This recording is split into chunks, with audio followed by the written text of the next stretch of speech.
Welcome to our channel of IGNOU Audiobooks, Indira Gandhi National Open University, School of Social Sciences, SOSS. Certificate in Environmental Studies, Case.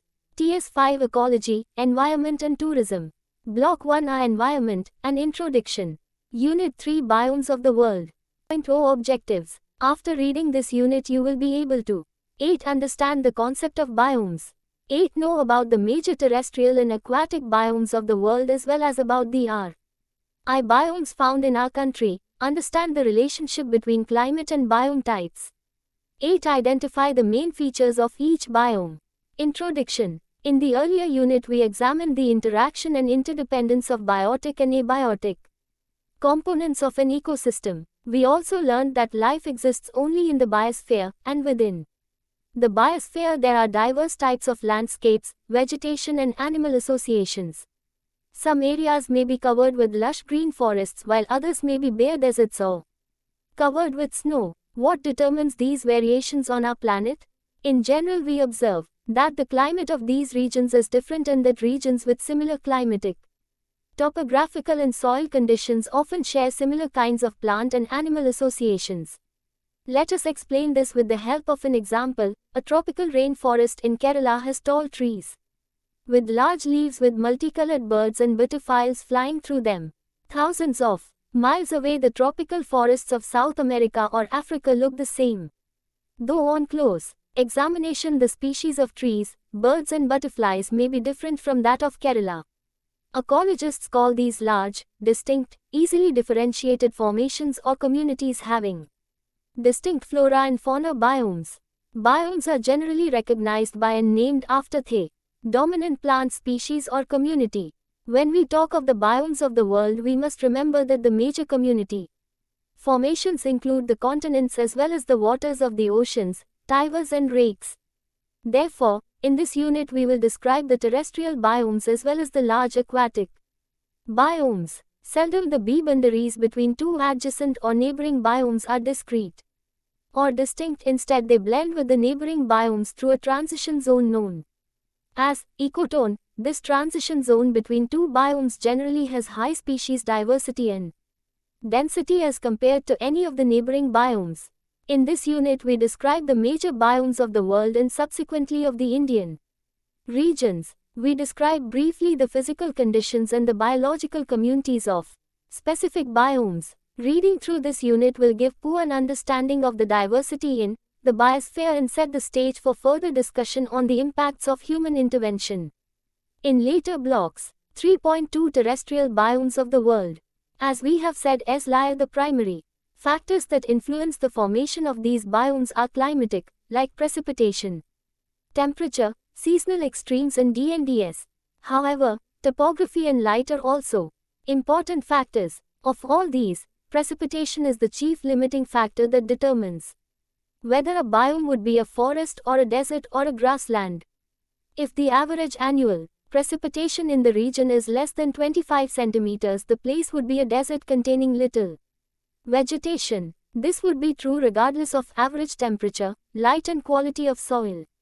If a region has moderate average precipitation, around 25 to 75 centimeters a year, grasslands would be formed. A region would be a forest if the average annual precipitation is more than 75 centimeters.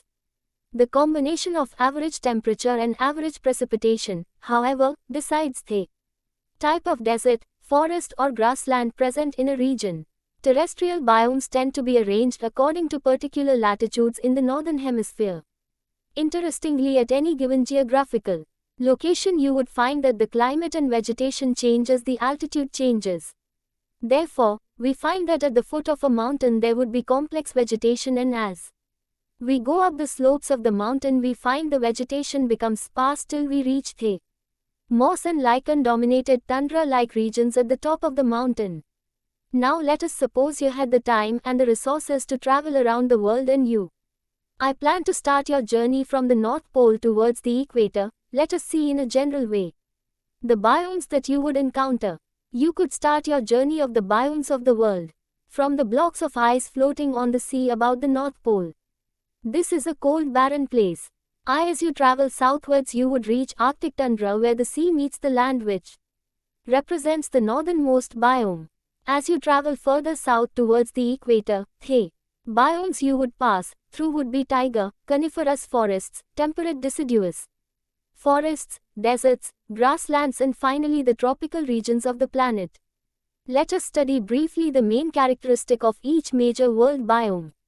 Starting Y till the H, the tundra, which is the least complex of all biome. 3.2.1 Tundra. The northernmost biome on our planet is the Arctic tundra. It lies as a treeless wet circumpolar band between the polar ice caps and the forests to the south. The predominant plants are lichens, grasses, sedges and dwarf woody plants.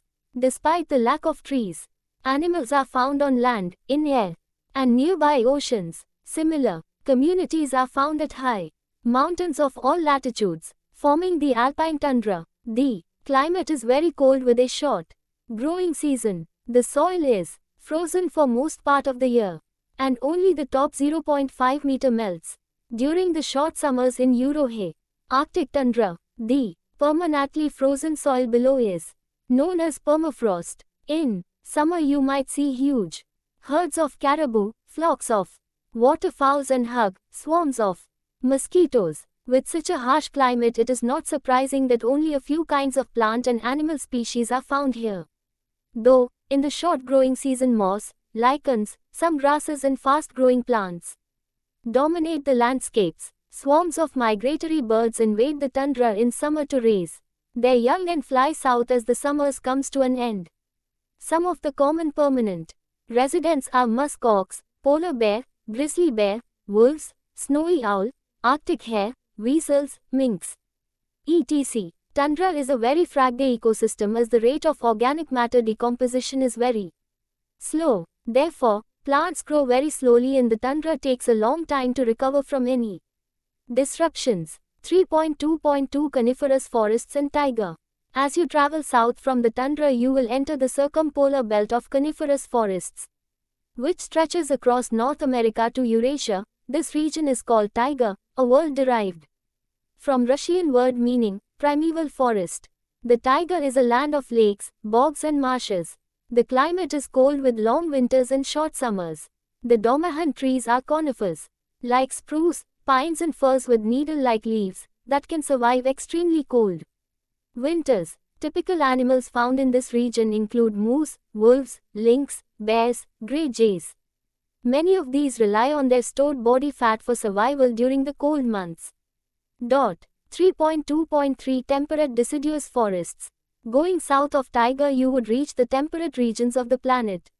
These regions experience moderate temperatures on average that change during 4 distinct seasons. They have long summers, not too severe winters and abundant precipitation spread over the whole year. These regions are dominated by broad-leafed deciduous trees such as oak, hickory, maple, poplar, beech, sycamore, etc. that can survive the winter by dropping their leaves and going into a dormant state. Temperate regions are the most productive areas of the world with the best agricultural lands. You would recall that the tundra soils are poor because of extremely slow rate of decomposition of matter, but in the temperate regions the decomposition rate is controlled. 3.2.4 Temperate shrublands. These are areas where woody shrubs predominate rather than trees. In regions with a Mediterranean type of climate, i.e., hot dry summers and cool wet winters, shrubs grow close together, having typically leathery leaves. Remarkably similar shrublands are found in the coastal mountains of California in USA and in Chile, at the tip of Africa and southwestern Australia. However, in USA such communities are called chaparral. Fires are of common occurrence and plants and animals have developed adaptations to these special habitat features. 3.2.5 Grasslands. In the northern hemisphere, grasslands are found over large areas in huge plains. Such grasslands are known as prairie in North America, steppes in Asia and pampas in South America. In Australia, grasslands cover an area almost equal to the area of the desert in the country. Grasslands often fade away into deserts.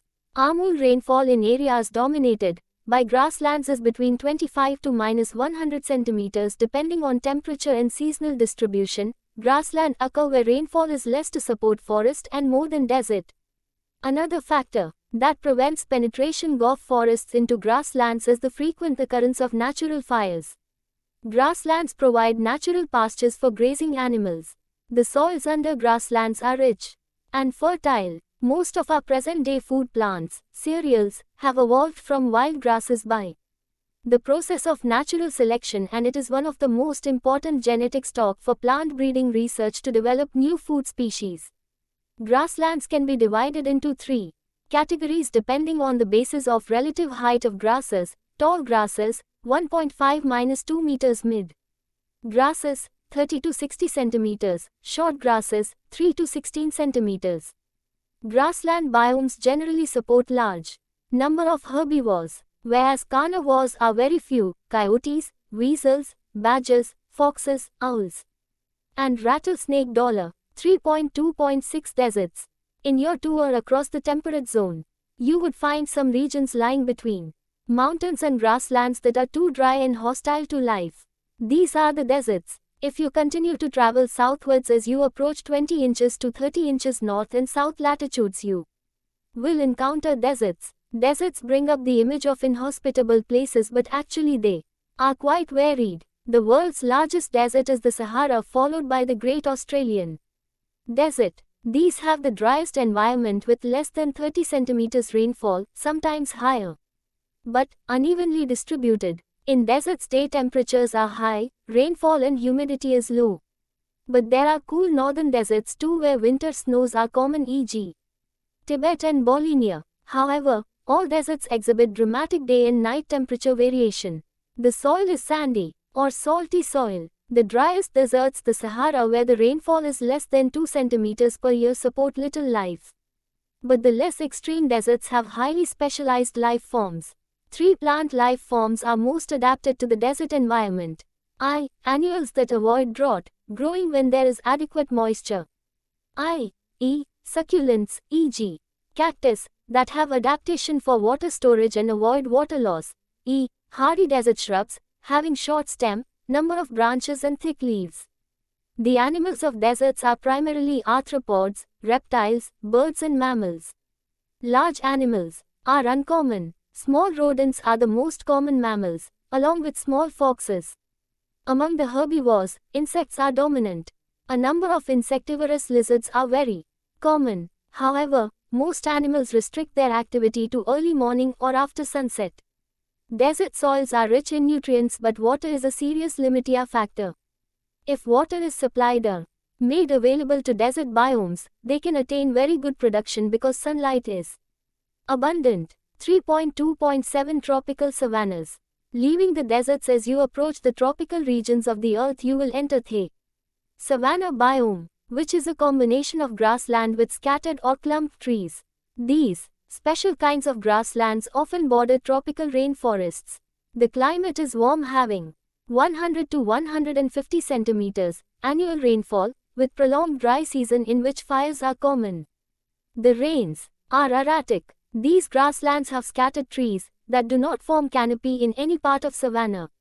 Trees are up to 20 meters height, with thick, deciduous or evergreen leaves. Grasses may attain height of 1 to 1.5 m and support a great variety of grazing animals. The largest savanna is found in the African continent. They also occur in Australia and South America and cover nearly 8% of the Earth's land. The most prominent animals of this biome are large grazing animals such as giraffes, antelopes, elephants, buffalo and predators such as lions and cheetahs. 32.8 Tropical deciduous forests. Before reaching your final destination, the equatorial regions, you would encounter the tropical deciduous or seasonal forests. These are also known as monsoon forests, found in Southeast Asia, in Central and South America, Northern Australia, Western Africa and the Pacific. Rainfall is high, sometimes higher than tropical rainforests, but seasonal. There are pronounced wet and dry periods, and so are winter and summer seasons. The soils are brown in color and rich in nutrients. Vertical stratification in the vegetation is somewhat simple, with a single understory tree layer. The trees lose leaves in one season, but ground vegetation remains evergreen. Teak and sal forests are good examples of this type of biome. Trees are of 20 to 30 meters height, sometimes reaching a height over 40 meters in this biome. Bamboo is also one of the climax shrubs in these areas. 3.2.9 Tropical rainforests. As you approach the equator, the climate becomes increasingly hot and seasonal variation in climate decreases, resulting in practically the same climate throughout the year. This tropical region abounds with life and thousands of species of plants and animals can be seen. Though no species predominates, tropical rainforests are found on both sides of the equator in South West Asia, Africa, South and Central America, Northeast Australia. Both temperature and humidity are very high and constant. Rainfall exceeds 200 centimeters a year and is distributed over the year. Soil is nutrient poor because in spite of the high rate of decomposition, the nutrients do not remain in the soil. They are absorbed rapidly by plants or the rains wash them away, thus making the soil virtually useless for agriculture. Tropical rainforests cover about 7% of the Earth's surface but house approximately 40% of the plant and animal species. Plants of Tropical ZN forests are both familiar as well as strange to us. Familiar because most of the ornamental plants grown in our homes and offices come from the tropics. There is a distinct stratification of vegetation in rainforests. The dominant plants in these forests are tall, 25 to 30 meters high with slender trunks that branch only near the tops, forming a dense canopy of leathery evergreen leaves. The canopy blocks out most of the light, therefore, the forest floor is fairly open. Whatever the time of the year, some trees are flowering and some bear fruit. Epiphytes and liana are very common. Wherever there is a gap in the canopy, a thick many-layered ground vegetation consisting of bushes, herbs, shrubs, ferns, mosses etc. can be seen. An incredible number of animal species thrive in this biome, many of which have become adapted to life in the specific layers of the canopies and subcanopies. Amongst animal species, insects and birds are particularly abundant. On a very small island of 6 square mile, Barro Colorado, of Panama, there are 20,000 species of insects. Fruits and termites are staple food of animals in rainforests. There are large varieties of colored birds such as hornbills, parrots and lucans, as well as monkeys and predatory cats that inhabit this most interesting biome. 3.3 The aquatic biomes. If you look up a world atlas or a globe, you would notice that most of the Earth's surface is covered by the waters of the oceans, about 71%. Beneath the water surface is a fascinating and world of a wide variety of habitats and living communities comparable in diversity to the terrestrial biomes but different enough from them to seem to belong to a different world altogether. The main factors affecting the type and numbers of organisms found in aquatic ecosystems are water salinity and depth to which sunlight penetrates, amount of dissolved oxygen and temperature of water. Salinity levels are used to ALSTLN the waters all in Earth into two categories, freshwater and marine. We shall first consider the freshwater biomes. 3.3.1 Freshwater biomes. Low levels of dissolved salts characterize the freshwater biomes. The salt content of fresh water K about 0.005%.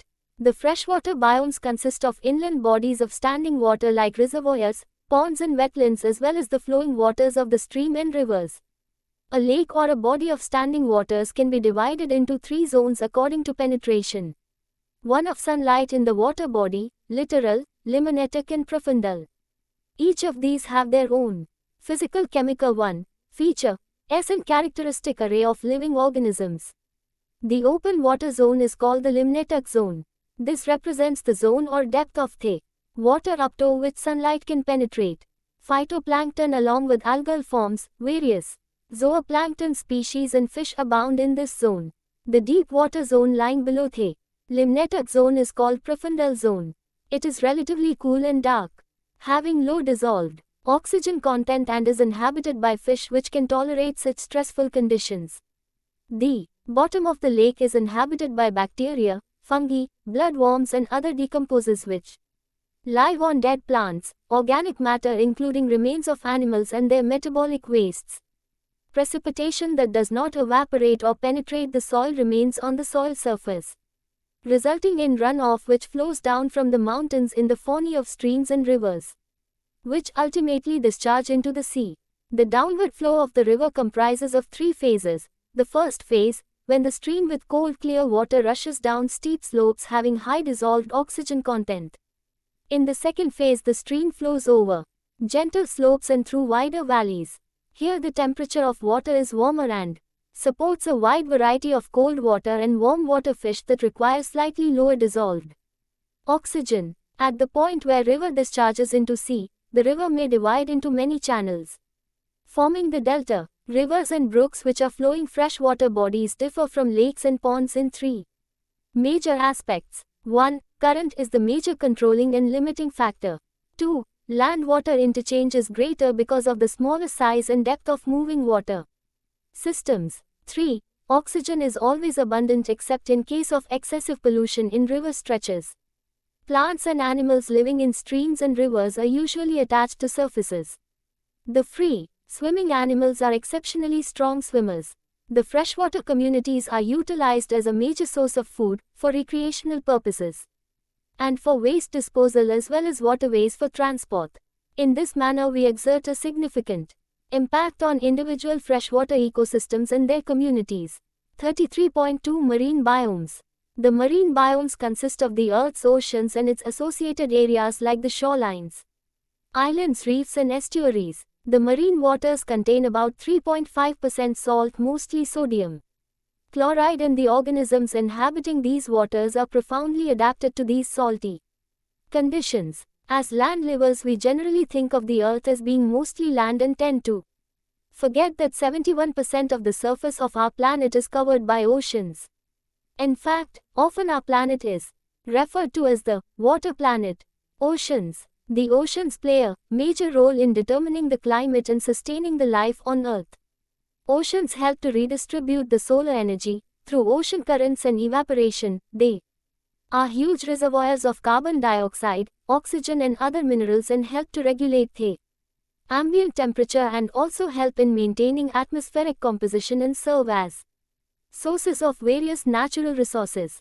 The world's seas and oceans are all interconnected, forming a world ocean.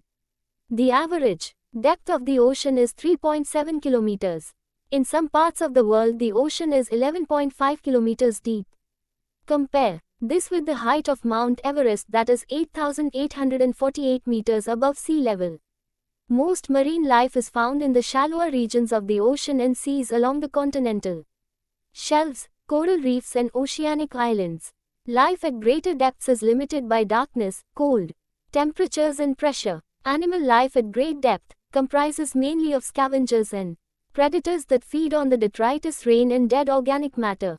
The food that supports the large and diverse communities of the ocean is still the rod used in the open water by phytoplankton. In upper regions of the ocean where sunlight can reach, the average depth of the lighted zone of the sea is 200 meters in clean areas. The marine habitat faces destruction due to pollution and resource use.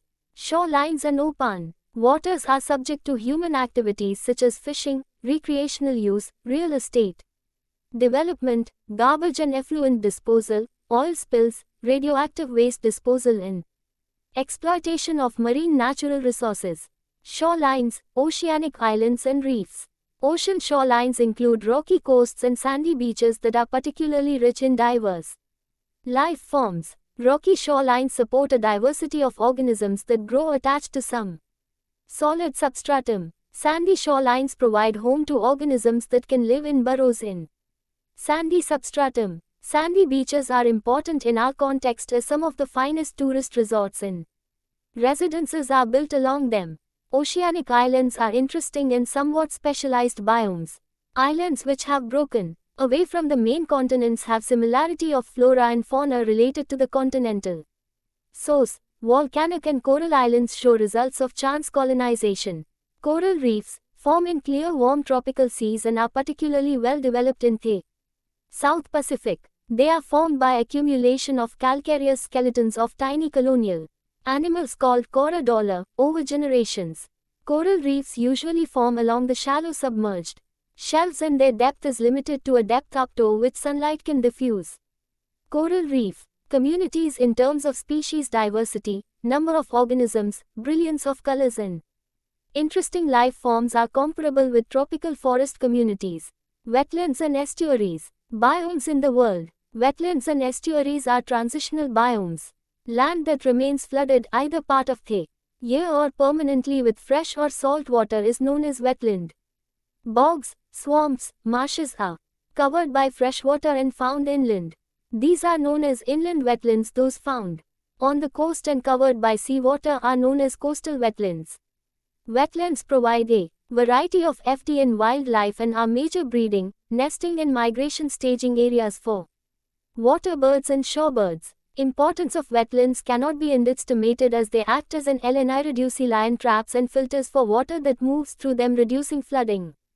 As a result, sediments are deposited and chemical interactions in wetlands neutralize carrot and detoxify substances in water and slow seeping of water into the ground helps to replenish the underground water reserves. Estuaries are enclosed or semi-closed bodies of water formed where a river meets the sea, forming an area of mixed fresh and seawater.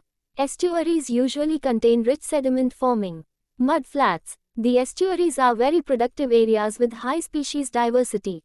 They are important nurseries for ocean fish including all economically important fish and mollusks. The estuaries extend inland to form the coastal wetlands.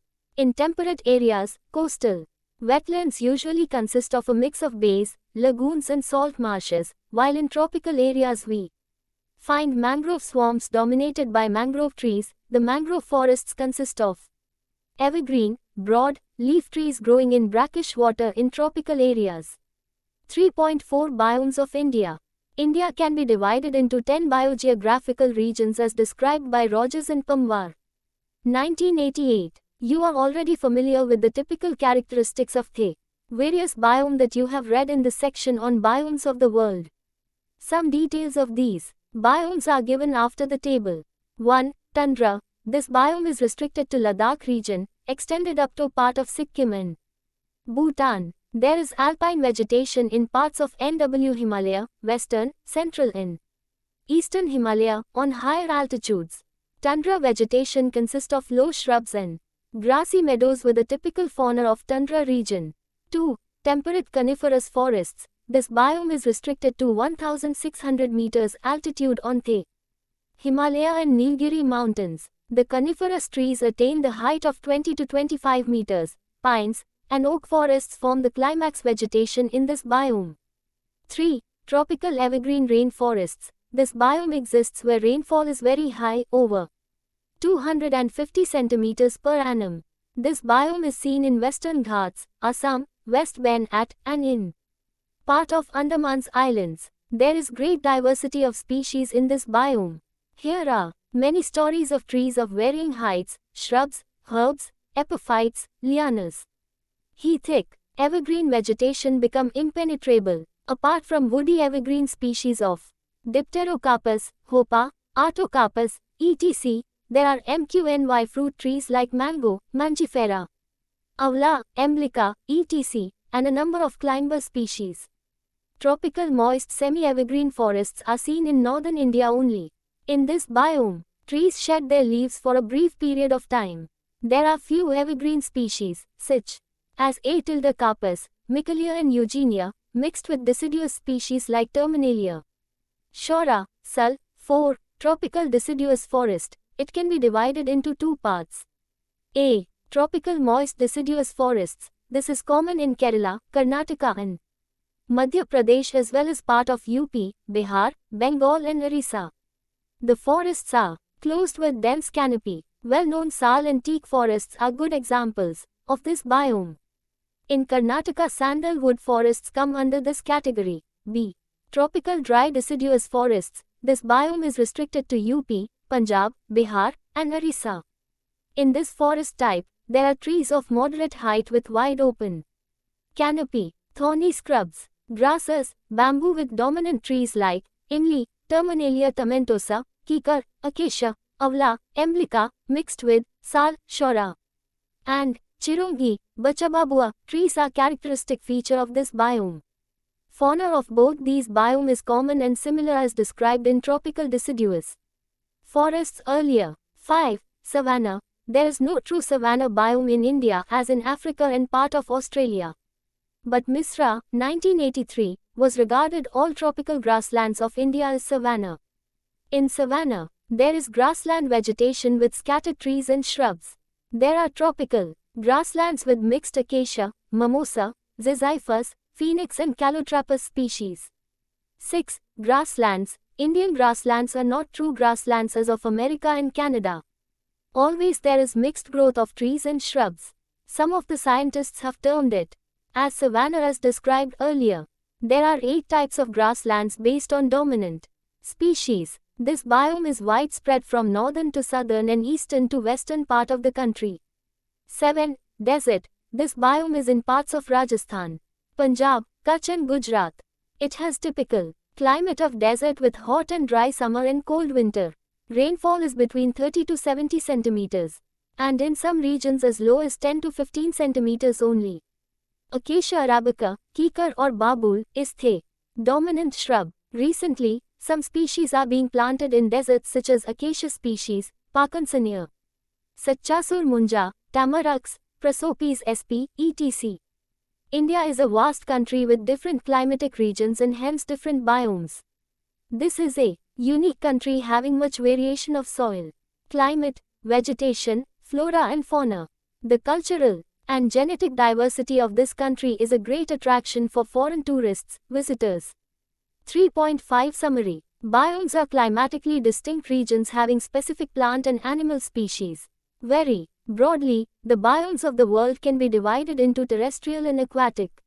There are 10 major terrestrial biomes and these are named after the dominant vegetation of the region.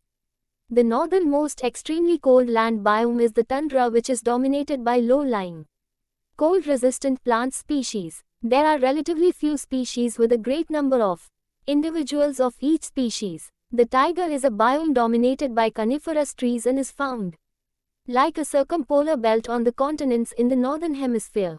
The temperate deciduous forest is a biome dominated by broadleaf trees that shed their leaves during the cold winters. The summers are warm and moist in these biomes.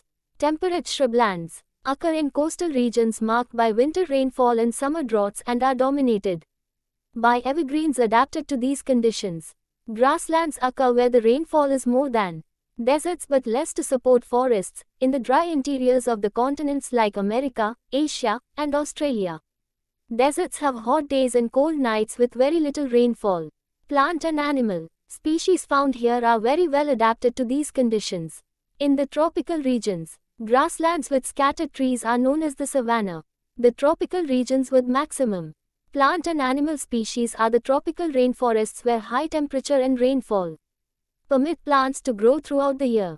In tropical areas where rainfall is high but seasonal, monsoon forests or deciduous forests occur.